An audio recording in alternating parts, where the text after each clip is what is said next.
I'm Richard Porter. I'm Jonny Smith.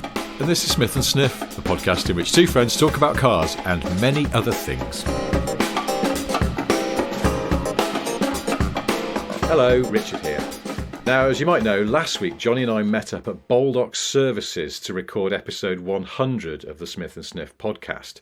But after we'd done that, we decided to stick around and have some lunch, as we always used to when we were at that service area.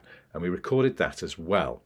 If you're one of our patrons, you can watch the video of us having lunch in a car exclusively through our Patreon page. If you're not a patron, I'm afraid you're stuck with this audio-only podcast version. Now, there is a little bit of rustling of packets and chewing, but hopefully it doesn't make it sound too revolting as we start episode 101, Lunch at Baldock. I've become a put some on every day kind of guy. Have you? What, the Brutes? Actually, yes to the Brute lately, Yes to the but Brute. actually also... Oh my God. That's coming in strong now. But isn't it fresh and exciting? I thought so. How's that? It's... Tart is the wrong word, but it's making one eyelid flicker a little bit. I never tried it before. Kefir. Do you remember when we drove that time ages ago now through Wendon Zambo? Yes. The place near Bishop Stortford. Yeah. Well, I went through a place in Leicestershire the other day. There's actually a beautiful back road not far from my house called Newton Harcourt. And I thought... The lead singer of Aha. Well, he's either the lead singer of a knockoff Aha. Oh, yes. Aha. Aha. Uh-huh. But yeah, not really nice place. Very couple of trick 1960s houses. Oh. You know, my favourite kind of house. Very flat and wide, big windows, tapered chimney. I saw one for sale the other day in Somerset. In Somerset, shit off. It was very expensive. Really expensive for what it was. But it had that external stone chimney. Stone-clad, tapering chimney. Oh my God. And I just thought, that's got Jonny Smith written all over it. Well, I don't want to talk about houses because it's just pissing me off at the moment, but, you know. Well, it's pissing me off at the moment as well. Not your house worries me. Well, your house can piss me off. I can piss you off. Personal house, but also trying to let people look round our house. Yeah. That's what I was saying, that it's that there's something creepy about it, I think, because there is. It's letting people into the lion's den, as it were. But it's also the fact that you have to make yourself scarce. So yeah, you've got to do the running away thing. The dog and me, we bugger off when we know there's someone coming to view the house. Yeah. But I think it's weird for them because they must know. Walk away, lock unavailable, phone key disconnected, lock manually. It's fine, don't worry about it. Yeah, they must know. It's almost like, you know, if they just checked the coffee mug in the dishwasher, they'd find it's still warm. It's like, you know that I've just been here, but I'm trying to present like this house is completely empty and sanitized. And then the other day when I was just about to go out with the dog, we had 10 minutes before someone came around to view the house. Yeah. And then I realised the dog had done a big turd on the lawn, so I ran out there, didn't notice she'd done a two-parter and trod in part one while trying to clear up part two. Oh no, and you only have minutes to spare. Yeah, and then accidentally walked dog shit all over the step outside the back door. I feel mad panic. When you've got to get out quickly, which we've had to do lately because our house is for sale, I feel it's like the Crystal Maze, where you've got all the people shouting, "You've nearly done it, but just quit, get out, just plump up the cushions." Yeah, don't finish it. You can't finish it in the time you've got. Just get out. And quick, put some stuff down the loo. Put some stuff down the loo. You got Richard O'Brien there dancing by the window, going, "Just get out. You failed. Get out." Well, I've also. Or Brian O'Richard, if you wanted to call him that. He's a knockoff Richard O'Brien who introduces Her on stage. Yeah, there's that feeling of trying to tidy things that won't be in the house if someone buys it, like your furniture. I was talking to our neighbour who's also selling her house, and she went, "Oh, I washed all my cushion covers." And I wanted to say to her, "But you're taking them with you." But it is about creating that atmos, isn't it? It's people are thick. unfortunately, people are thick and they don't have. They can't envisage the house empty or with their own personality in it. Although that said, we looked around an empty house. Walking through an empty house. Is it weird? Tears in my eyes. Would it be tears? Tears in my eyes. In my eyes. Talking of atmos, there's a not nice atmos to an empty house with no furniture in it. Even though you can kind of be going, it's blank canvas, our sofa could go there and our shelves could go there. It's just not like that. You kind of go, did someone die in here? Or something? It's just so that's different. Yeah, I can see why some friends of ours moved out of their house while they were still trying to sell it, and they ended up renting some furniture to fill up their other house. It's bizarre. So how much does this cost? But they said we've been advised it's a really good idea. You could have just gone on Gumtree. Yeah, but I think they wanted nice furniture. There's always a sofa outside someone's house. I was going to say, that is true. Just go and get it. There's always this house is nice, but it smells very damp and of dog piss. No, I think you're mistaken. Don't sit there, by the way. When we were doing the preparation for the photos, I just can't remember if I've always said this. I wanted to leave a car on the drive for reference. You told me this, yeah. Oh, yeah. But they wouldn't have it. No. No. Which is a shame. Which car? The chimney. Okay. Yeah, the Charger could go either way, couldn't it? Like, either people go, wow, cool car, these must be cool people, this is a cool house, or they just go, what the fuck? These people are so out of touch, what are they thinking driving a car like that? Yeah, well, it tells a lot, doesn't it? I was looking at houses and in some of the pictures you could see the car was tucked around the corner, almost out of, they thought was out of shot, Oh, but no, it wasn't. no.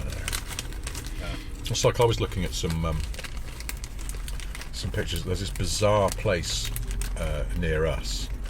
And it's like a sort of 60s house and then another building behind quite high security fencing. And I've always wondered what it is. It turns out it was a mortuary. And they stopped using it a few years ago. And it's now been sort of boarded up and they're trying to sell it for development. But in the meantime, you can rent it as a filming location. And I discovered this by searching online. And the pictures that show you what it's like, if you want to rent it as a filming location, there's an Audi TT convertible in them. And I was really distracted. I was like, is that the guy who took the pictures? In a mortuary? Well, just parked outside, yeah. But why is it there? If you were the one taking the pictures, you'd move your car out of the way, wouldn't you? So who else was there, and why did they have a TT convertible? There's a lot of questions. Yeah. There's a lot of questions there. But mind you, it's a bit like when you buy a car second hand and you find things in it. And sometimes they're okay things and sometimes they're not okay things.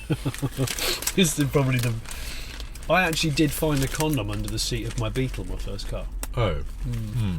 What? Not so a used one? Well, I don't entirely know. Unwrapped, certainly. It was unwrapped, okay, that's unwrapped, but right. I don't know. I mean, it's not something I would talk about typically whilst having then, lunch. Is that the kind of thing where an inventive and enterprising Beetle owner might have used it merely to waterproof something in an emergency? Do you know what? That's a fabulous idea. There are some crucial electrics under the seat of a Beetle. There's no electronics at all. To the point where I took my son to school in it the other day because I was a bit sort of carless for a period. Like most of my practical cars were broken, and I didn't have a test car in for a week, so I drove the Beetle just in time for a massive deluge of rain as well. It seems so. I actually aquaplaned a lot on the way home from work one day. Oh, I took Wesson to school, and he looked at the dash, and on the Beetle it's just painted steel with a chrome strip. And a blanking plate where a radio would go in the instance of mine, and he said, "Daddy, like, there's nothing on here." I said, "Well, old cars didn't have technology really. Like, what? It was just a fuel gauge, and even then, on the base model Beetle, you didn't get a fuel gauge. You got a reserve tap. So when it started spluttering to death, you could just flick the switch and carry on." Has yours got the screen washers powered by the spare tyre? I always thought that was quite clever. Genius. Sort of. I put an electric one on mine at the scrapyard. Oh. As a fibre. Am I right in thinking that it had a valve on it? So to make it work, you overinflated the spare. Mm-hmm. And it would cut off and stop working once you got to the correct pressure for the tyre, so that you would never end up with a flat spare. Oh, I don't know about that. I think it would just keep going. Oh, really? There's a full Mustang Mach-E. I like those. I like the back, I don't like the front. The back's great. It just needs to be put on the front of another car. I've not drived one. It's good. It's good. Maybe saying that was good. Yeah. Covered in crumbs.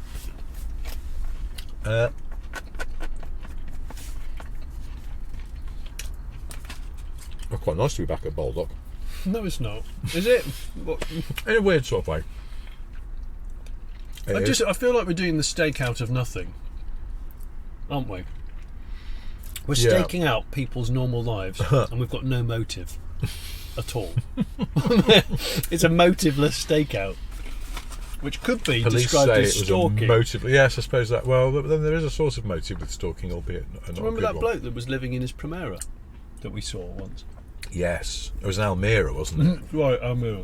And it was a cold day, and he got the engine running, and he kept just clogging the accelerator, presumably to hopefully get some more heat out of it. But I think he just fell asleep and went into REM, and his foot just slipped off the other pedal, or just went onto the throttle. But you know what? With the fuel, the price that it is now, no one's sitting idling, thank goodness, because they realise it's £2 a litre.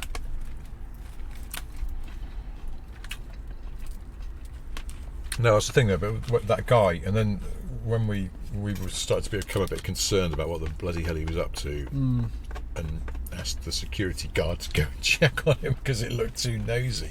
It was for us to full. do It was full of litter and lever arch folders, which I don't know what to read into that. I mean, the whole situation reeked of messy divorce. Yeah. It But did. then the security lady said that the car smelt of booze, which made it even more Did tragic. Yeah. And but that's that's Baldock Services. All human life is here. You never know what you're going to see, do you? You never know what's going to take place. We could be witnessing criminal activity right now. There's just people coming and going. There's a lot of generic cars, a lot of generic looking people, maybe purposely blending in, who knows. I saw the most incredibly, well, I'm convinced it was a drug deal. Albeit quite a low-key one.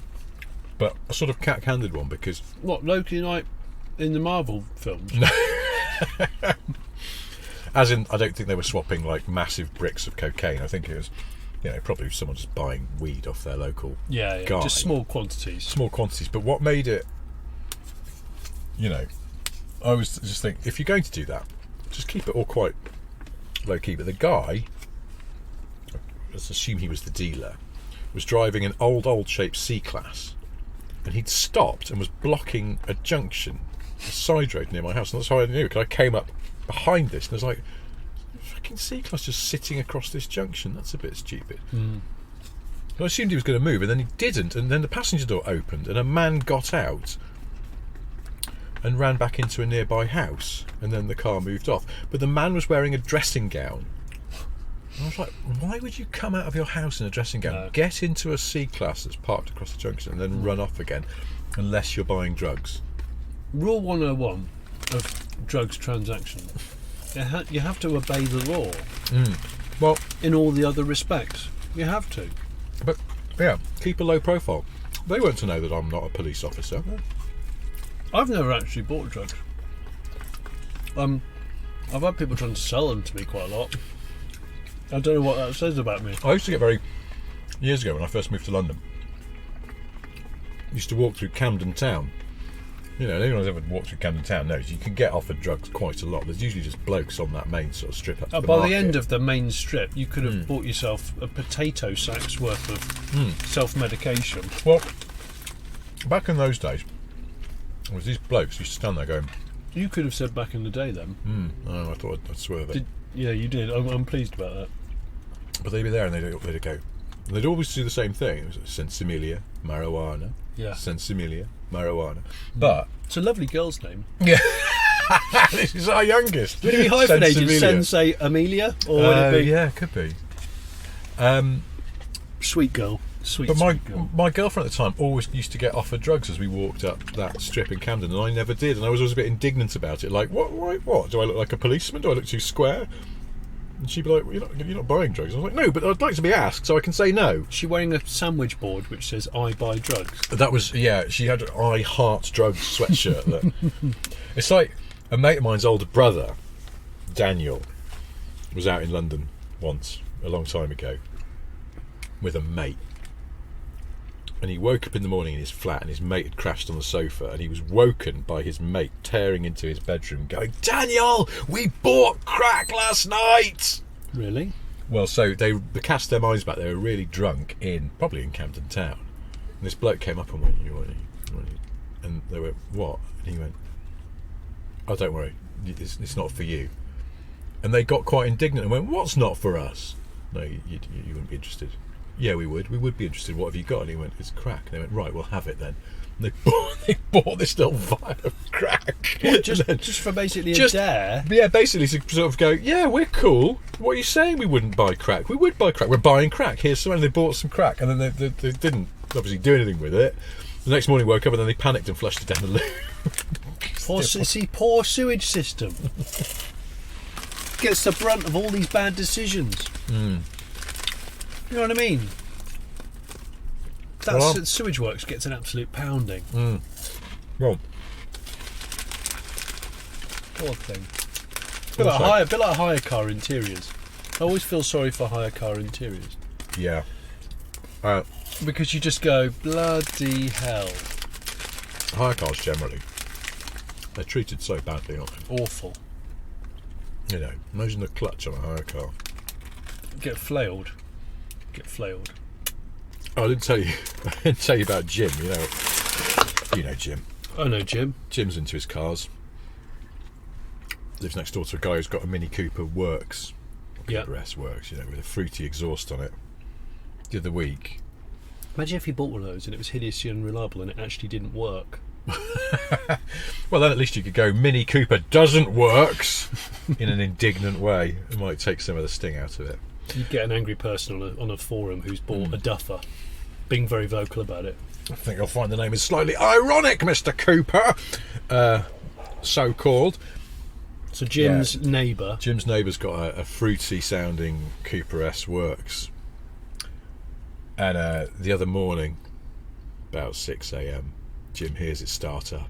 And then he hears it, and he hears really awful clutch technique.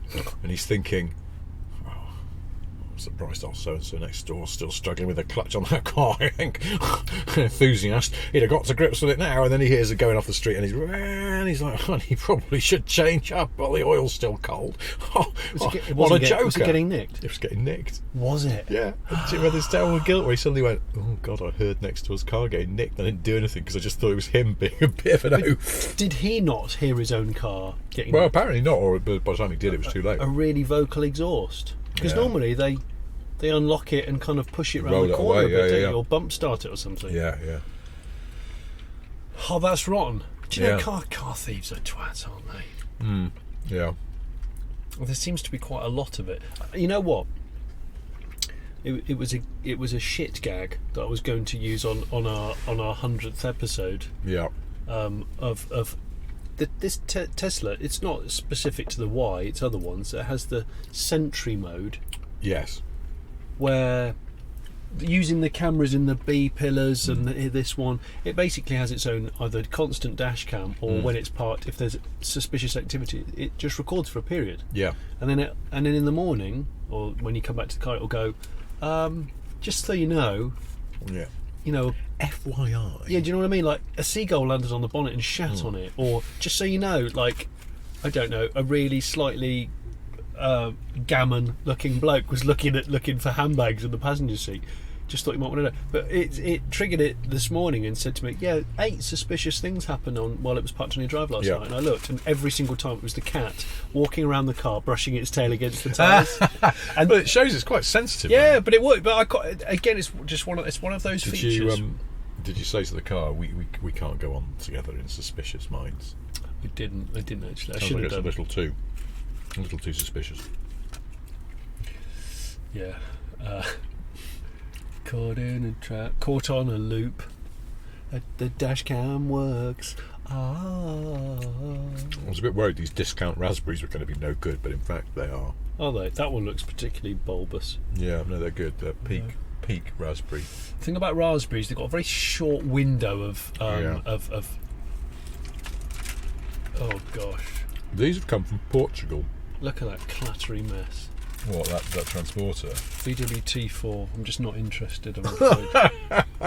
People think because I like classic Volkswagens that I will like a T4, and I'm afraid I just don't see it as being interesting or unique at all. Did I tell you about last summer when we were on the Mumbles down in South Wales, and we went past a campsite?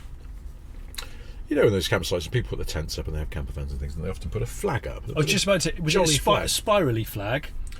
There were some sort spirally of flags. Corkscrews in the wind. And there's, someone's put up a Welsh flag and all this sort of stuff, and that's all good. Yeah. But someone was flying a VW flag. Were they? It's like, Christ, how much do you have to love your... I couldn't see because of the other things in the way. I couldn't see what it was, but I'm assuming, I'll be T5. A T something. Yeah. T bag. And it was... Tea-bag. yeah, it was obviously so beloved, although people were so into the dub scene. Do people still say dub scene? Sort of, but not. I mean, yeah, not so much.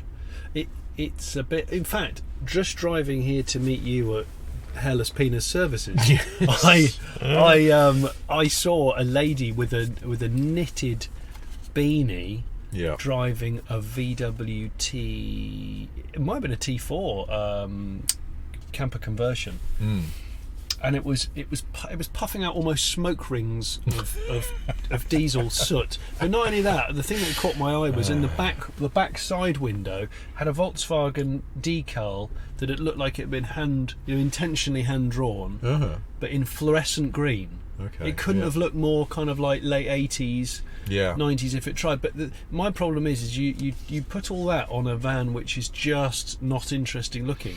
Like at least a bay window is distinctive, or a split screen. I know they're flawed, don't get me wrong, but there's character there. T4? No, not really. No. I saw you on the socials the other day putting up a picture of one of your old Type 2s. SDM 129M. Is this the one that you just went, it was horrible to drive? Yeah. And I was reading this going, I knew it. Do you know what it is? In standard form, I'm going to say the bay window is actually pretty good. The split in standard form, it's got reduction boxes at the back and the brakes are hideous. But a bay window actually, some of them have got discs on the front, they've got ball joint suspension, high ground clearance in standard form, so they're actually quite floaty. Okay. The gear linkage is a complete dick in a chimney, unless all the linkages have been well looked after. Evocative analogy. But I've got time for them in certain respects. But the modified split that I had, it looked amazing. It drove terribly. That's just reminded me of I forget, was this supposed to be the oldest Beetle in Britain or one of them? Which I drove. This Beetle collector down in Kent. Really? Yeah, years ago when we made the Cars the Star about the Beetle. God, I forgot you worked on the Cars the Star. Yeah. And that's amazing. I loved doing that. Good show. That was a hell of a show. Yeah. That sounds a bit boastful, doesn't it? But I think they were good. No, that was peak Quentin. You must have been very young then. I was 23. Yeah. Okay. I just rubbed a raspberry on my face. We went down to Kent. There's this guy who's got a massive collection of Beetles in a barn.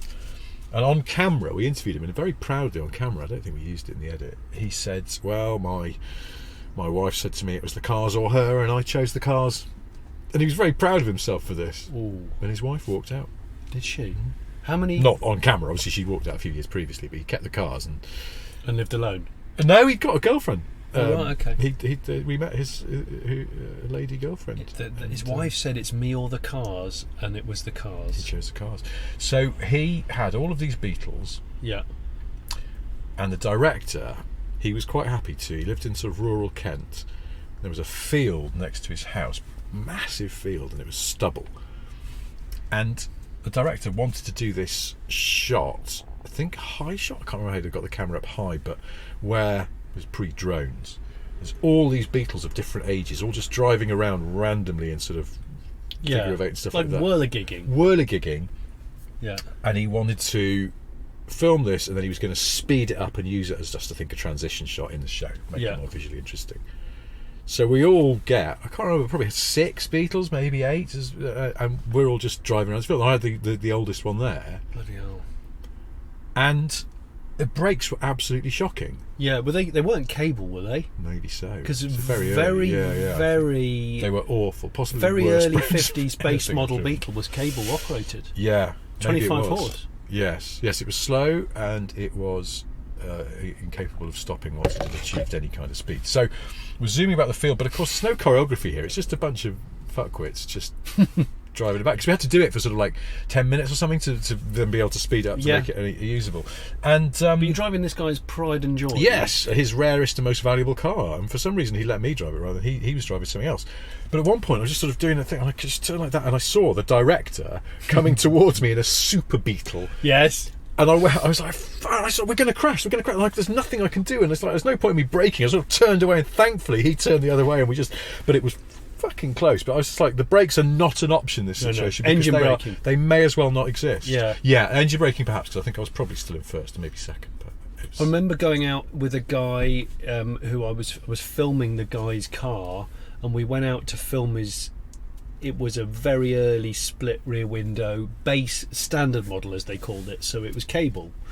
And he said to me, I've got it adjusted as best I can, but I still tweak it on the handbrake instead of using or as well as the pedal. So he would almost, as he was coming out to a junction or whatever, he'd be doing this sort of like lever it. I mean, I've never driven a cable brake Beetle. I've never driven one that early, but you need to drive my Beetle at some point.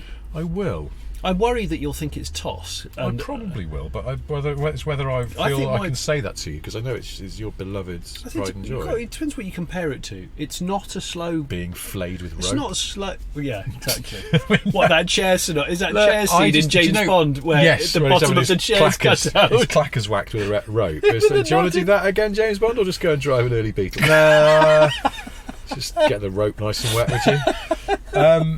Because that's the other thing. What I had to do, another thing we had to do in the making of that Cars the Star was, for some reason, we needed a Super Beetle, and I went and picked it up from a lovely couple in West London who were lending it to us. That's very trusting. And the director drove me over to their house, and they were lovely, lovely people. Lovely people in Chiswick, sweet people. Yes. Yeah, they love this guy. I know. Get rid of it. And we're standing in their delightful house, having a little chat in the hall. Lovely. And then the director went, and we were then going to drive to we're driving up to Christ knows, I can't remember where, the Midlands or the North somewhere. The director went, before we hit the road, do you mind if I just use your loo? Yes, of course, no problem at all. Just at the top of the stairs, just go, there's one up there. So then I stand making small talk in the hall with them. And then he comes down the stairs, and I went, actually, sorry, before we go, can I just, yes, we're at the top of the stairs. Went up there, had a waz, but then the cistern's still refilling. I went to flush it, nothing. You get that, just like trying to start a dead car. Yeah. And then I was caught in this thing. I was like, either I have to leave it, but there's obviously piss in there and that looks rude, or I have to wait till the cistern's refilled. That's going to take another 2 or 3 minutes. They'll think I've had a poo in their house. It's the guest poo shocker. It's an awful quandary to be in. I think in the end I left it because I thought that was the right thing to do. The right thing to do. I mean, either that or you just have to confront it head on and go, sorry, it took a while, I had to wait for the system to refill. I certainly wasn't having a shit in your lovely bathroom. I think it depends on the level of hydration as well. Yes. Because you might get away with it a bit if you've well hydrated. Well, now, this was the late 90s, and I think we'd been on a shoot all day. This was the evening, so the chances are I hadn't hydrated well during the day. Okay. But anyway, this then leads to me to one of the reasons why I'm not a fan of Beetles. I mean, I wasn't before that, but then I had to drive this Super Beetle for quite a long time that night, and I was tired, and it's just that ring-a-dinger thing. Yeah. And there was no radio. Well, no, you couldn't hear the radio. I can't remember. Probably couldn't hear it. And I was just there, and it was just like, and then we finally got to the hotel we were staying in, and I just went to bed, and all I could hear in my head was ding-a-ding-a-ding-a-ding-a-ding. Really? Fucking Beetle engine, yeah. Oh, they just buzz along. It just wasn't. Hey, I know what I was going to say to you. It's mildly linked to Beatles. When I was driving to work it was yesterday morning. Yesterday morning, driving to work, but in the morning when I was getting Weston ready for school, right? Went out of the back door into the conservatory, and I saw a very large bumblebee on its back. Oh. And it wasn't moving, so I thought, it's died. They get trapped in the conservatory, and it was very cold that night. Yeah. And I thought it's fallen over and died. Yeah. I go down to scoop it up because my son is obsessed with bumblebees, but only if they're dead, which makes him sound like he's quite macabre, but he's not. He likes stroking them. But no, I guess that's a natural reaction, isn't it? It's like, I'd like to look at them, but only if they're not going to sting me. Yeah, that's the thing. They're fluffy and they're lovely. But anyway, so I went to pick it up, and it moved like. You won't see this on the microphone because it's a microphone, but it moved like really slowly, like help me. Oh. You know, it just moved one leg like that, and it was quivering. And I thought, yeah, and it's like, I've been upside down for most of the evening, and it's incredibly cold. And I was like, oh, do you know what? And I was just having my breakfast at the time, so I quickly scooped it up on a piece of paper, brought it into the kitchen, and I thought, oh, the old trick, I've seen people do it on. And I mixed up a little bit of sugar in water. Yeah. Just in a tiny little, I got like a bottle top or something, and sat it on it or next to it. Yeah. And immediately the proboscis came out. Immediately.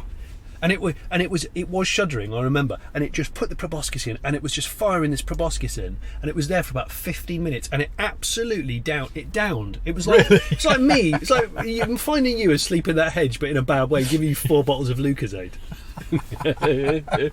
Honestly. And then I realised what the time. I got a bit carried away. I realised what the time was. I went, oh shit! I'm actually late to take him to school. But I was in the Beetle because I didn't have another car at the time. So I said, well, what am I going to do? He hasn't finished drinking his sort of energy drink.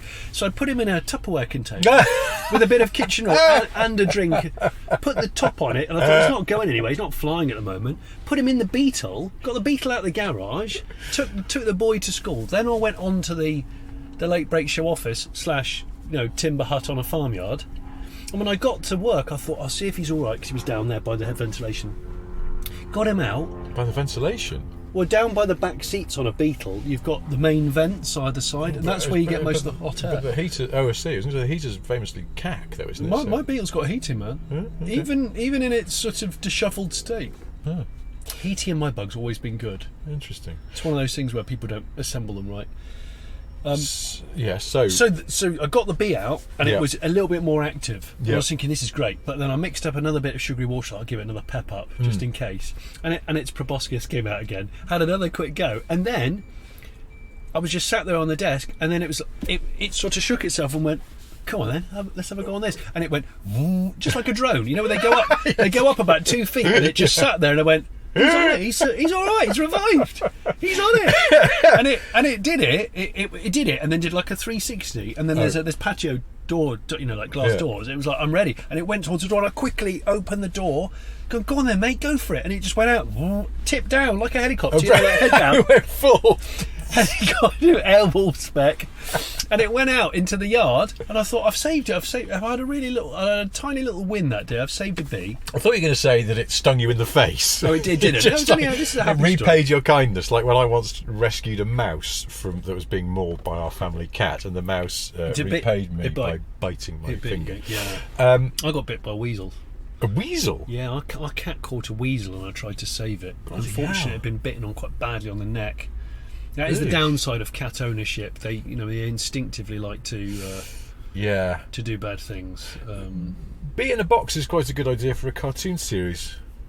It's an animated version of you, and you go around in your Beetle. In my Beetle. Good cartoon car. Yes, good cartoon. Solving problems with a bee in a box. Your partner in solving So hang on, is that problems. my special power? That once the bee's out of the box, it does really exceptionally helpful things? Yeah. Could it be my eyes in the sky? Well, that's the thing. There's situations that, a bee is better positioned to help out than a human. If you were staking out, like, let's say, a drug cartel, Mhm. you're a bumblebee. You're just flying through an open window. Oh yeah, no one's going to look twice at a Get- bee, and then the bee would come back and go. You go, they were not packing coffee in there. It's a yeah. cartoon, so the bee can talk. It's okay. I was just trying to say. Otherwise, we've hit a conceptual stumbling block. If we're going to be totally No, realistic, no. it's a completely realistic show, and you No, just have it's a an- bee that it's- just doesn't do anything. Or is it a robotic but with some AI and it sort of is Okay. intelligent to a point? So What about? does it have sentry mode like the Tesla, which only records interesting / dodgy goings on? Hear me out. It's a real bee that was injured in an accident This has is been made semi-bionic, like the RoboCop. $64 million man, or RoboCop. this is Or, RoboCop. well, take your pick, really. Robo Bee, and that. So it is. So it's got. So it's got. Roby. It has a soul, and it is organic in a way, but then Yeah. it has sort of robotic capabilities as well. So it's which may sort of be- like a drone with a real brain. Super Bee, It's a Super Bee. Ultra Bee. Or hang on, if it's Super Bee, I wouldn't be driving around in a Beetle. I'd be driving around in a Dodge Super Bee or Plymouth Super Bee. Dodge. I don't know. I might. Is that too on the nose? Americans would love that. That's true. Because actually. there'd be grandpas and be like, oh, he Yeah. drives a Super Bee. And he's got a This Super guy's Bee. all right. Yeah. And the kids it'll appeal to kids because kids love drones. Yes. It's got drones and muscle cars in it. Well, what if your Super Bee is it too sacrilegious? Oh, it's only a cartoon though. If your Super Bee is actually electric, because like the bee, it's been reconstructed with modern technology. And it's it feels responsible for the earth around it. Yes. So it's being a little bit. Yeah, that's a great idea. Okay. It runs on renewables. Does it Yeah. run on honey? Come on. I'm not clear on the physics of that. But Oh, hang on a minute. Let's say Hang on a minute. because the bee's got some. It knows it's got good contact in It's the a honey BV. game. It's a Super BV. Are we just throwing a load of just absolute toss out there? I don't know. I think this has got legs. I mean, Super BV. you've seen some of the kids' cartoons out there. There's a variable standard. Can I of quality. choose I'd have a 1970, which has the binocular eyes from memory, the binocular eye front end, which is a really distinctive. It wasn't as popular as the other earlier Super Bees, but I'm starting to like it more as time's gone on. Okay. Just thought I'd throw that out there Yeah, to anyone fair who interested in American muscle. American Metal Card. American Metal Card. American Metal Card. Do you know what? If I was on The Apprentice, Yes. What? Out of the television. yeah, Yeah. Richard, I set you a task to like dismantle a bee but keep it alive and then put like drone components in it and market it for the masses, including friendly for kids and all that. What you have come back with is positively fucking ingenious. It's brilliant. Did you think I would be impressed by that? You was right. Yeah, stop bumbling around and let's sell this product. The rest of you, buzz off. Yes. Super bee. B. I love this. Two of my favourite animals: A, tigers; B, bees. Honey to the bee, that is you for me. That's All right? also one of my favourite albums. Now let's go and make some money, you cluster of fucks. Billie Piper, she's an underrated pop musician. But once she was a little bit smutty with Chris Evans, and on that basis, I might leave her a little bit alone. Anyway, What a Judith, weird bit get of history Billie that was. Piper off of the phone, please.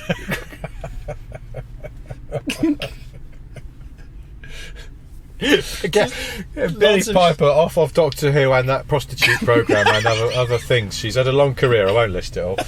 Get her off of the phone on. I wish the TV series The Bill was still on, because Alan would be a really good sergeant. I think he's got a fairly clueless, Just- bumbling. yeah. He does talk a bit like a copper sometimes, doesn't he? like a policeman that hasn't fully understood the terminology and the reasons why they say what they say. Just sort of just throws it, gets it all mixed up. It's not good with the lingo. It's a mismatch of the reality and the just made up. Is that talking of Of the police / the filth / the busy / the rozzers? Yeah, narcs and all that. There's a lot of them. They stop here at these services a lot, don't they? They do. And I'm just looking. There's a Skoda Superb Estate over there, and I'm thinking, is that an unmarked car?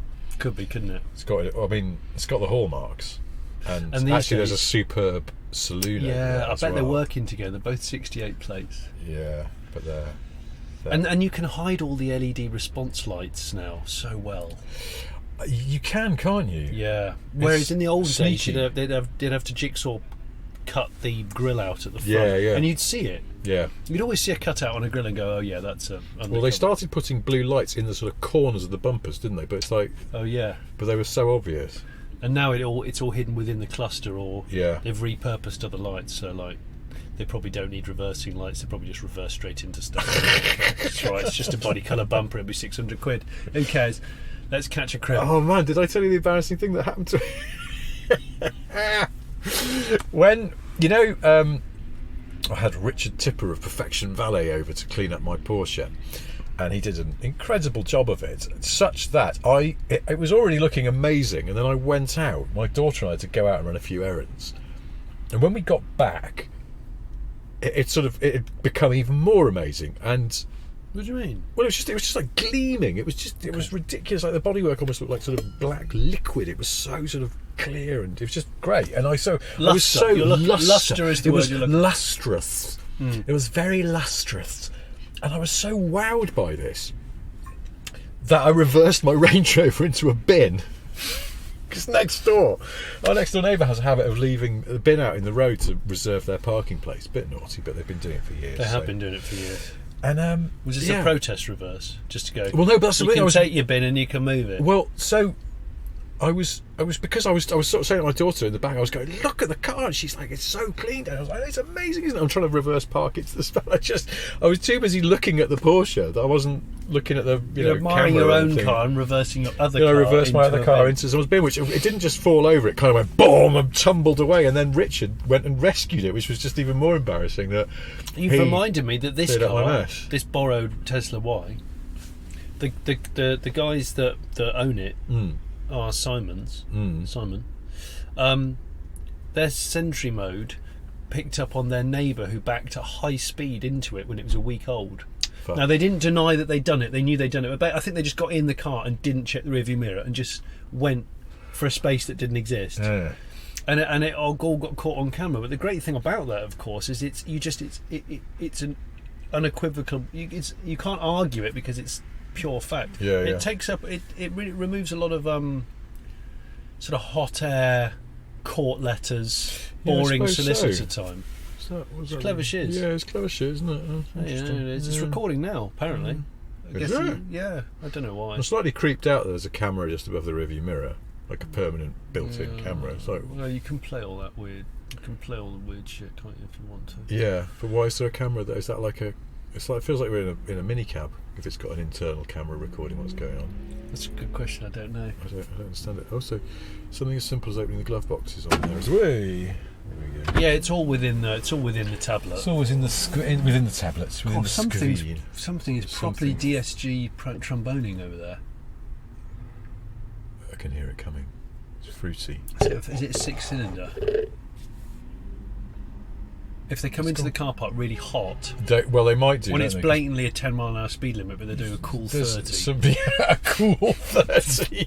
They are, aren't they? Because they've just been doing 110 on the A1. Yeah, so to this them, is 30 perspective. This still feels Yes, slow, doesn't it? yes. Yeah, it's. I mean, a cool is usually only put in front of amounts of money, isn't it? I don't use it. I've got to be honest. I No, don't I know why don't. I just said it. It's a very sort of Don't tabloid normally say it. newspapery kind of. I think it's this. There's a 1 Series over there, like, with some kit on it. Yeah, there you go. No, would that be a 6? 135. Yeah. Yeah. That's low too. Do you know what? The other day, I was on a Zoom call with some people, and someone on the call used the word trove, but not referring to treasure. Oh. Hang on. What context then? They said we've got a trove of information. Brilliant. And I went, I never thought you could use trove in any other situation. No, you think that they're synonymous, aren't they? It's just, yes, treasure trove, that's it. It's just, in the same way that, the word girth is only ever used for penises. No, horses, I would say. Not really? Horse penises, but actual Well, girth.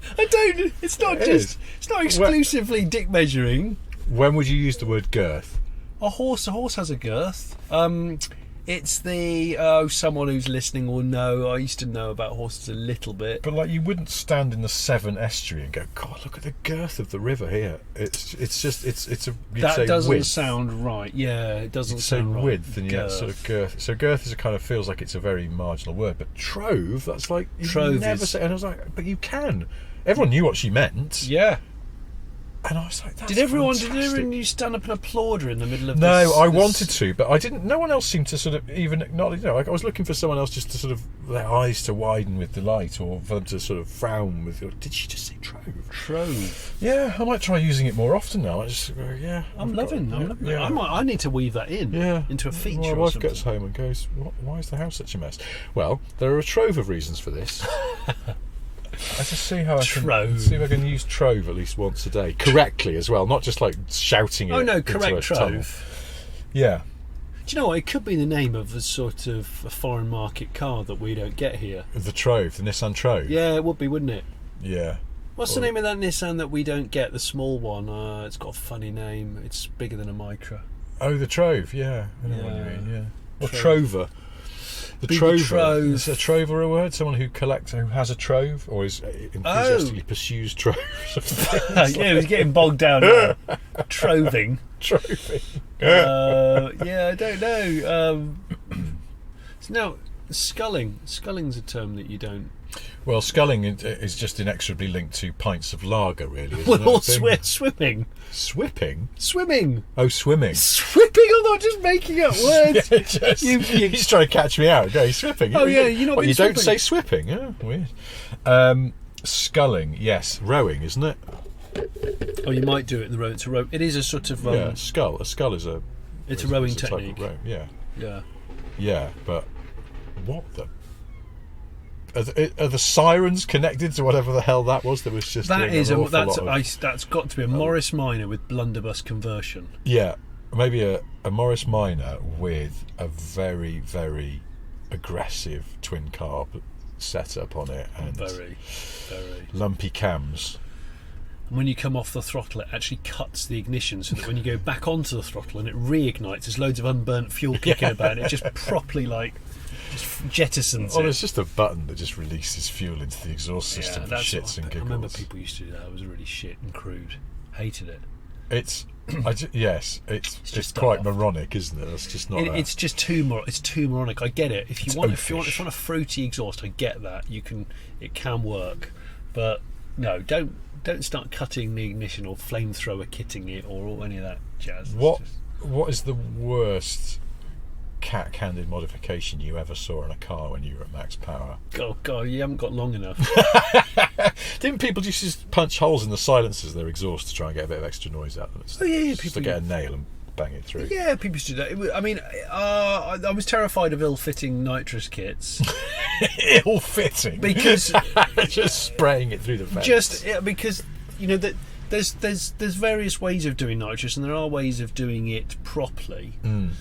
But most of the time, when it was all the fashion, like Fast and Furious was responsible for this. Everyone yeah. wanted a NOS kit. Yeah.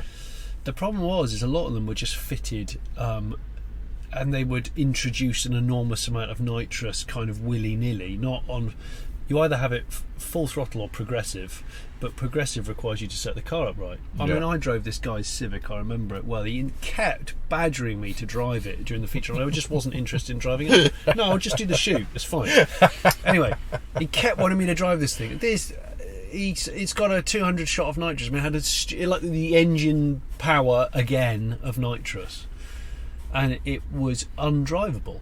I'd say it was largely undrivable. And I just thought at any moment in time I'm going to get components of the engine just smash their way through the bonnet and just rain down on us. Or I'm going to get a shrapnel wound. And I'm going to get a VTEC shrapnel wound. Yeah, that's the bit, isn't it? You just go, if this goes really pear-shaped, that's what I worry about. Yeah, like the hot metal is going to shower down. Or just a cog in the eye. Yeah, a cog in, or in the temple. Yeah.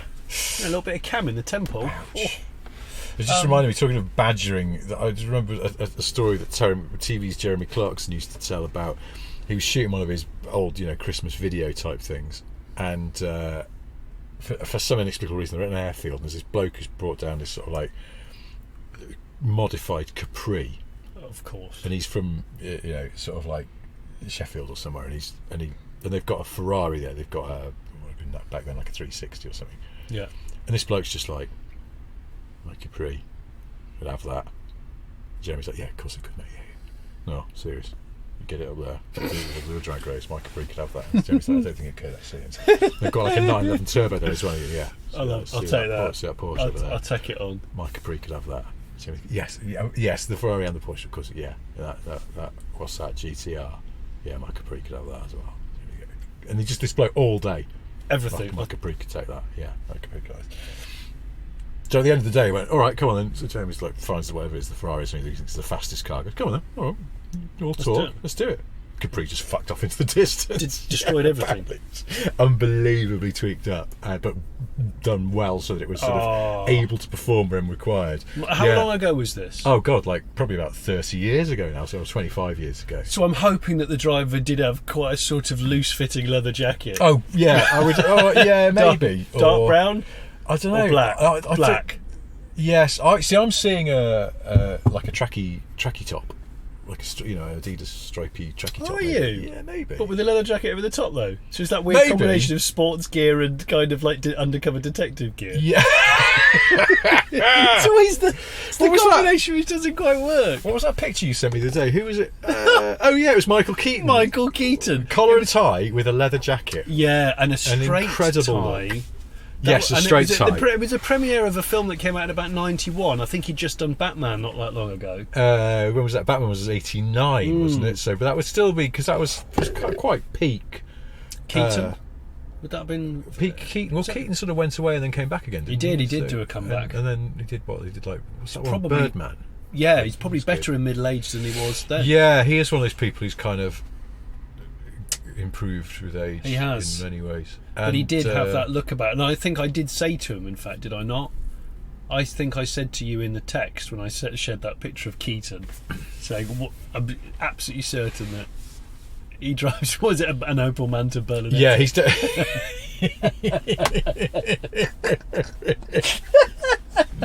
And that is the identikit of a Manta Berlinetta pilot. Yeah. It was amazing. No offence to anyone who's got a Manta Berlinetta, well, of course. I mean... I bet Keaton's never even seen one. Or maybe he has. Maybe he did a spell of filming in Germany, or he's got some ancestry Well, in hang Germany. on, they did that Batman film in Britain. What, the 89 Batman? I'm pretty Was sure that this British? was Tim Burton, wasn't it? I'm sure they filmed that. Now, in 89. I'm almost certain. I can't remember if that's the one where they built the Gotham City set inside one of those massive hangars at Cardington. Not that far from here, actually. Yeah, is the it? airship sheds, yeah. They built a whole city set inside one of those for one of the Batman films. I think it might have been that one in 89. I did not know that. They definitely built a big set somewhere for it. Well, Cardington is sure a big it's in the shed. UK. But yeah, because I guess they wanted to be able to just light it, because it's always dark in Gotham City. It is, for some it's reason. moody. You know, they did the last Batman, the one that's just come out. They did all that in Glasgow though, and then doing Batgirl up there at the moment. And apparently, I haven't seen that film. Why? Because Scottish government are giving them a backhander, or I don't know. Well, I saw someone saying that the gritty streets of Gotham, aka Glasgow. Well, somebody said Gotham's never looked grittier on film, and it was like, and I saw someone on social media who's Glaswegian going, makes me very proud that finally Gotham can look as shit as it's meant to by going to Glasgow. I've been to Glasgow. I thought it was pretty cool. Yeah, Glasgow's a really nice place. I think it used to be quite grimy. Yeah, no, it's I think in places it probably still is, but it's a really cool city. I had a great night in Glasgow once where this mate of we met up with this mate of a mate who owned a bar.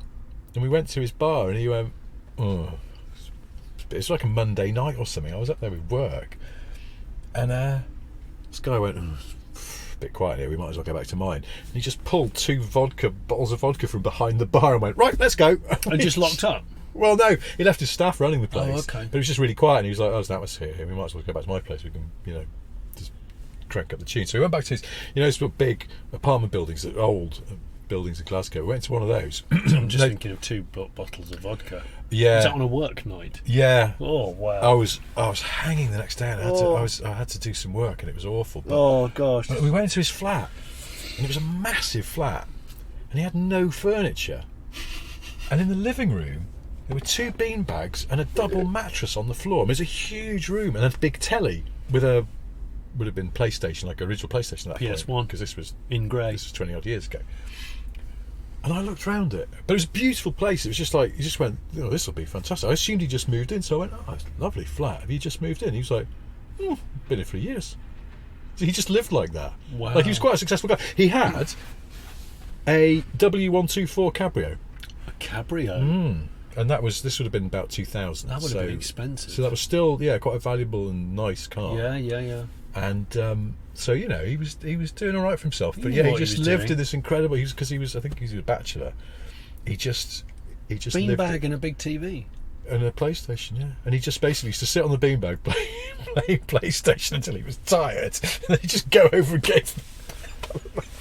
Blokes are just shit creatures, aren't It's they? bizarre, isn't They it? really You are. just go, but well, you say that, but it's like I wouldn't have lived like that. I'd have gone, "Wow, I've got a really nice flat here. I will do my best to make it as nice as possible." It had this sort of, the I'd kitchen, like to I think, say had a that sort I of glass roof on it, so you had this kind of view out the back as well. It was a really spectacular place, but he had no furniture. This is the point that I admit that sadly I couldn't be bothered to buy a bed for a year, and so I had a camping double mattress, an airbed, but it developed a slow puncture. So I would frequently wake up in the morning on a hard floor. where I've had that with completely. But instead of, Yeah. I was in my early 20s and I had bigger fish to fry, it seems.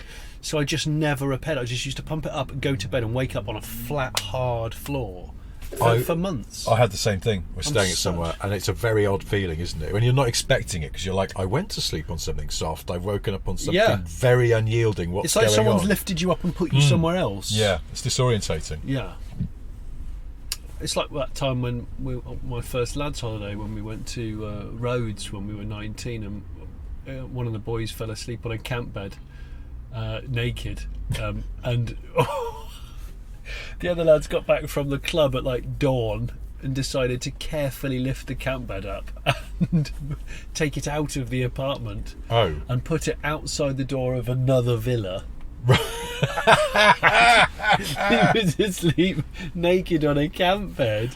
Oh my god! And then they rang the doorbell, and then they ran away, and we got told off by a pair of ladies who were very angry that we'd disrupted their morning and ruined their holiday. And meanwhile, my mate woke up so disorientated, like, I'm in the bed I went to bed in, but I'm outside. What's going on?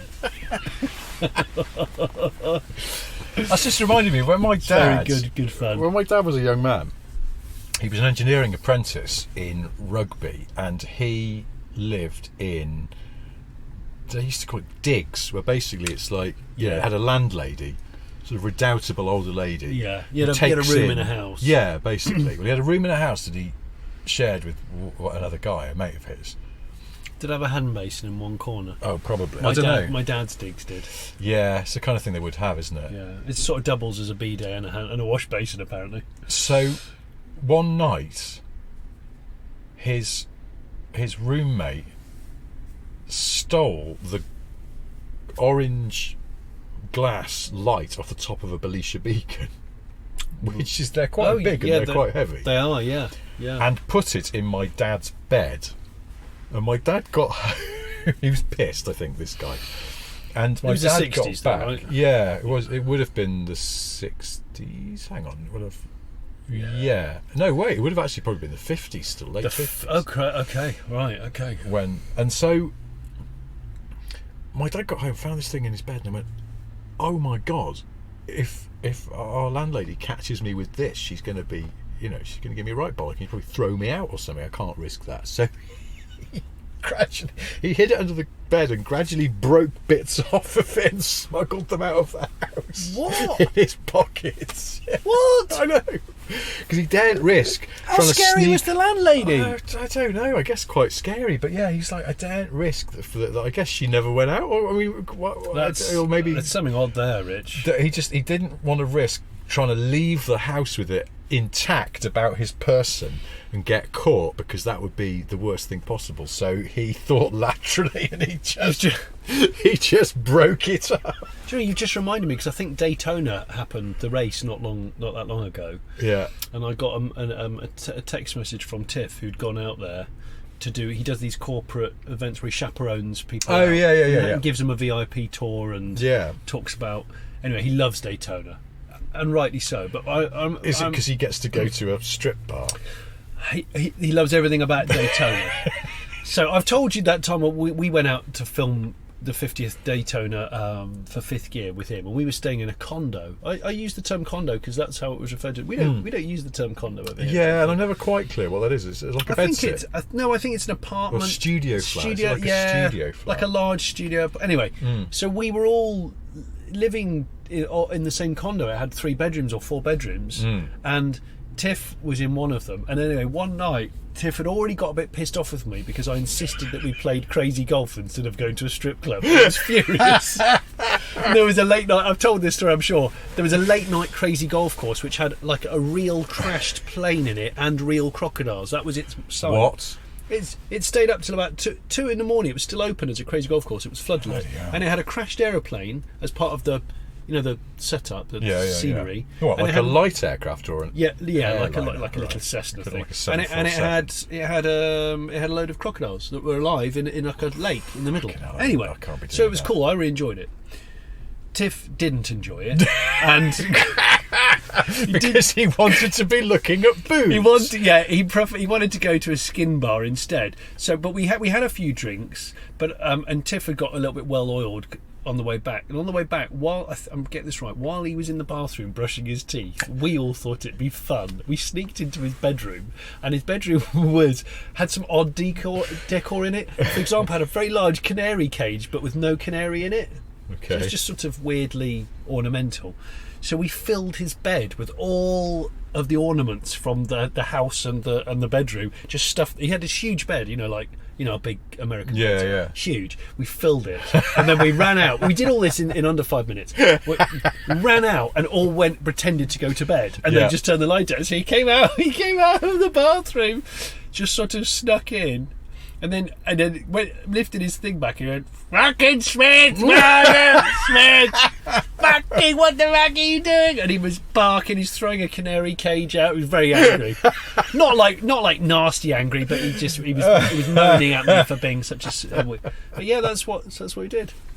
So instead of going to a skin club, he got late night crazy golf, some drinks, and a bed full of trinkets. Tat. A bed full of Oh dear. I once went somewhere where I stayed in the same room as a mate, but in different beds. And while he was in the bathroom, I thought it'd be hilarious to put a fire extinguisher in his bed.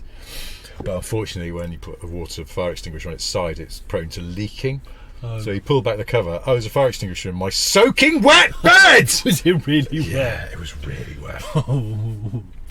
And fortunately, then we found a cupboard full of bed linen, so we sort of improvised. I wonder what you're going to say then. And we remade his bed with lots of sheets so that it's sort of soaked so that he could have a night's sleep.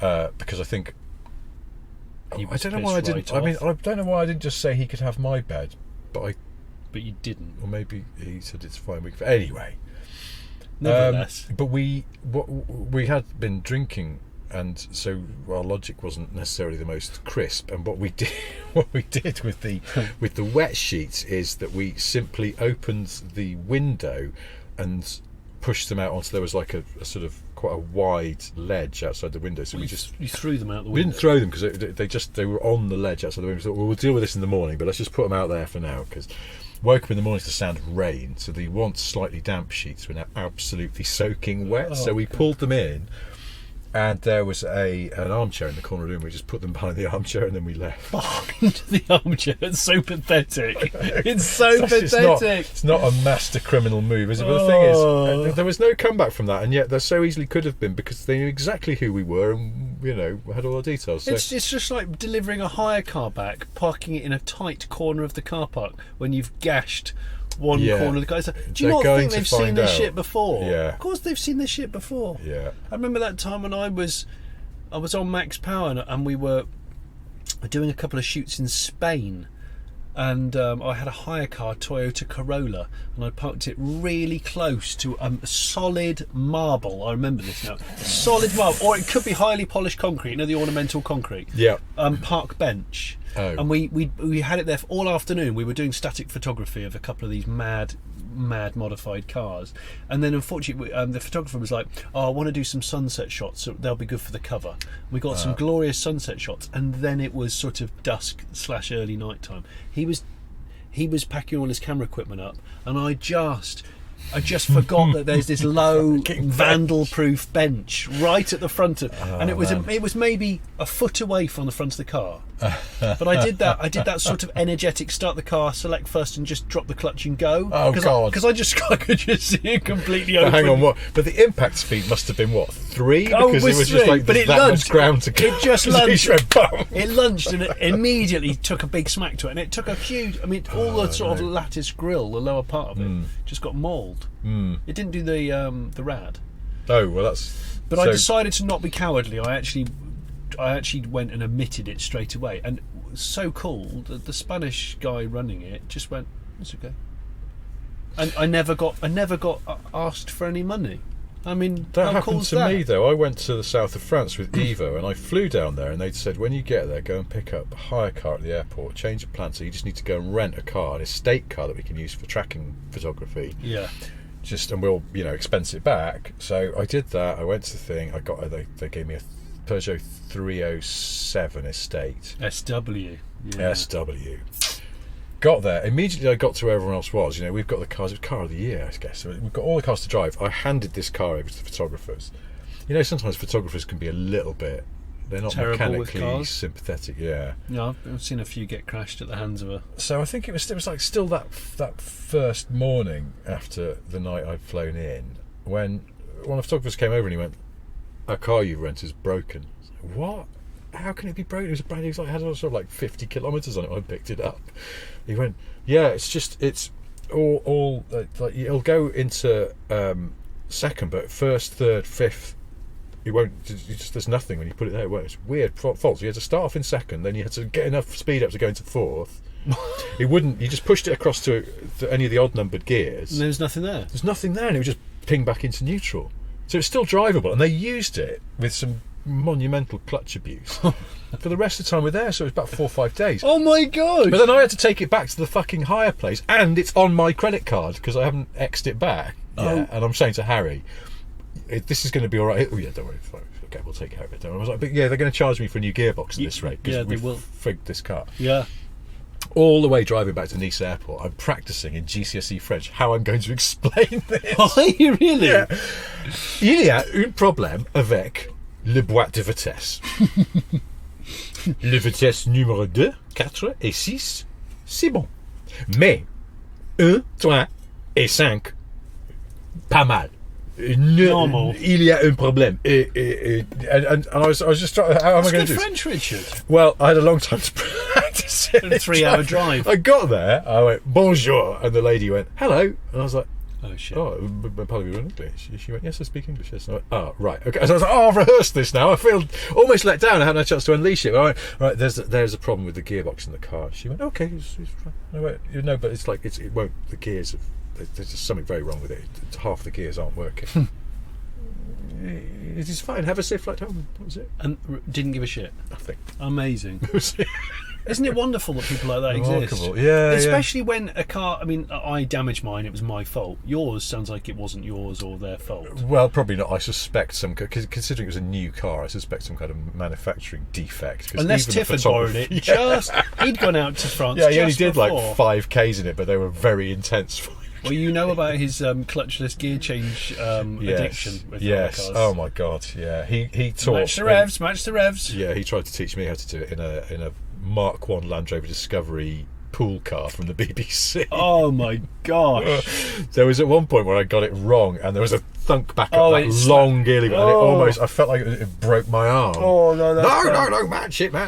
Yeah, he used to, and then I watched him doing it, and it was quite impressive. He was very good at it. But it's just not very mechanically sympathetic, is it? No. Kind of hurts. No, it does hurt. It does. But that's racing drivers. For love hurts. but the hire car company, HERTZ. Love hurts.